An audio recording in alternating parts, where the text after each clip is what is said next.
And welcome back. Thank you for staying with Ndizi TV Africa.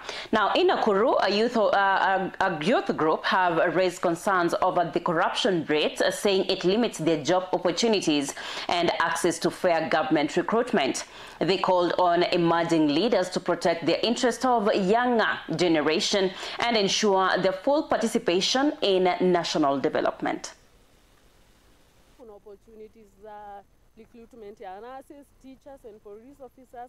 Those positions belongs to who is who in this society. Hivyo ama sivyo? Kama we huna pesa huwezi pata that chance. Kama kuna teacher we uko na chasing number huwezi pata hiyo chance, not unless you unahongana. Nikaa corruption imekuwa devolutionized from kuko juu mpaka uko chini. Kama wewe huna pesa huwezi pata that chance. Unakuta most graduates are maybe wanafanya kazi zenye hata huyo mtu hakusomea. We request you Newton ukuje usimame na sisi. Vijana wamekosa kazi. Unakuta vijana wameingilia mambo ya kuibia watu. Si kupanda kwao, kukosa kazi. Si ni kweli? Kitu kingine upande wa mama, young mothers. Shida maternity, takwenda level 5 hii Nakuru uone bana. Shida wa mama wanakuambia watoto wanaibiwa. So maana watoto wamekuwa na shida za kuibiwa. Alafu mnasema SHA inafanyia wapi bana? Ifanye. Vijana tumesoma, tumefika kila penye taikana, tuko na makaratasi, imekuwa kama ni kalenda kwa nyumba. Itusaidie.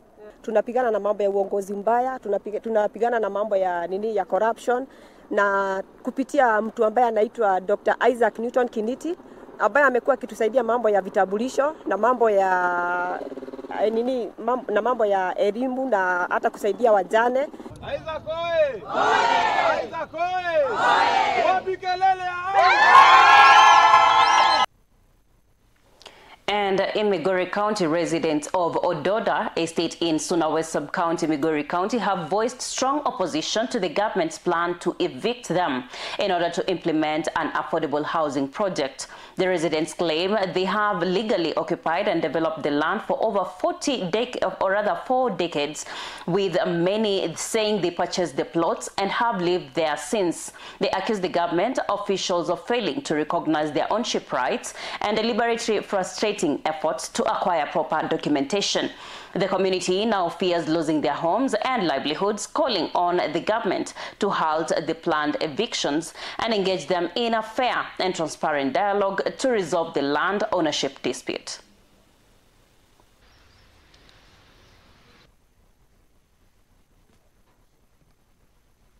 Ni kusikitika ya kwamba ati wanasema tunaweza kutoka hapa na bali tunatoka twende hapa ndio kwetu, ndio tumesekea, wengine wamekufa.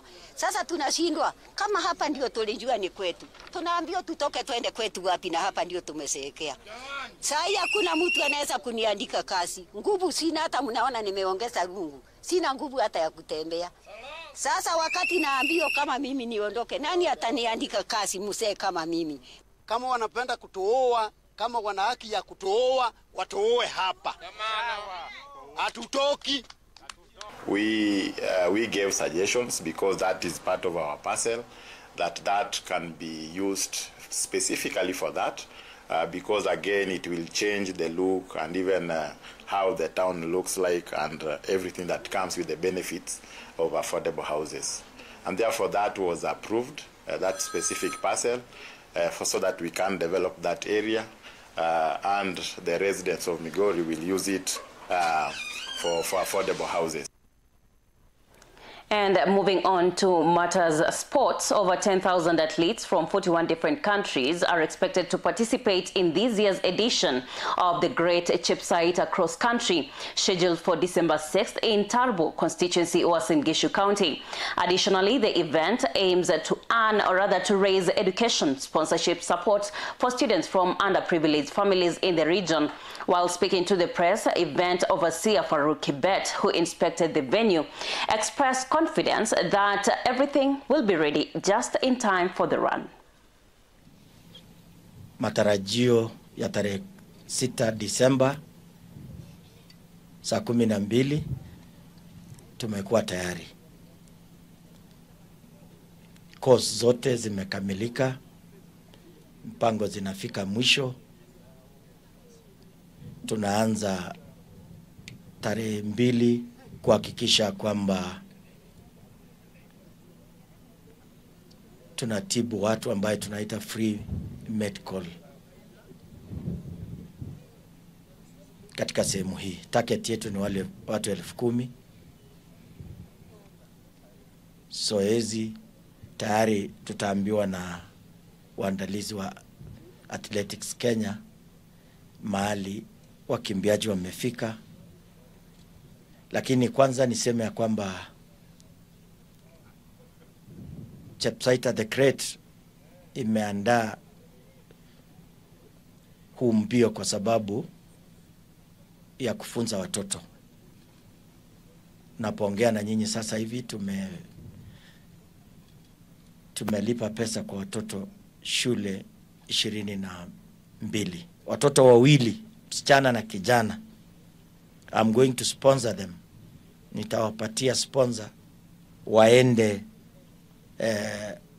is it called World Cross Country. Itafanyikia wapi? Florida. Mimi mwenyewe personal nitawalipia tiketi na accommodation, wapeleke macho so that waone dunia ingine. Najua kusaliwa Chepsaita is not enough. It's also enough to travel. Na itakuwa furaha yangu kwamba naweza kuenua. Sasa inategemea mtoto huyu atatoka kijiji ama kijiji gani. So nauliza tu watoto, nauliza wale wakimbiaji kwamba muwe tayari. Mfanye zoezi iliyokuwa na, because we also need competition. Yeah, tuliona last year Uganda walienda na pesa. Ethiopia wakaenda na pesa. This year ni mawazo yangu kwa Kenya wawe.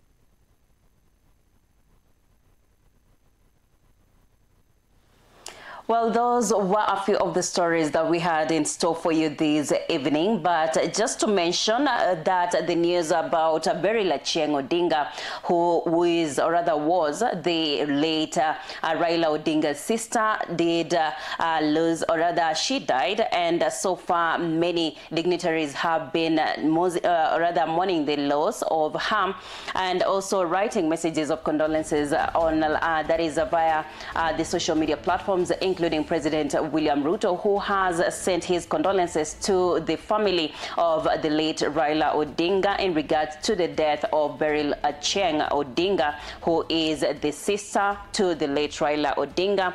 And of course, he has praised her to be a trailblazer who also whose work will leave a mark across Africa, amongst other things that he has said. But of course, we will be giving you more details on that story as they continue to unravel. But of course, that is the latest story, amongst other stories that we will keep giving you via our social media platforms. Thank you for tuning in to Ndizi TV at 9. I am Jacinta Nyabeta, and of course, I am wishing you a great night ahead. Bye-bye.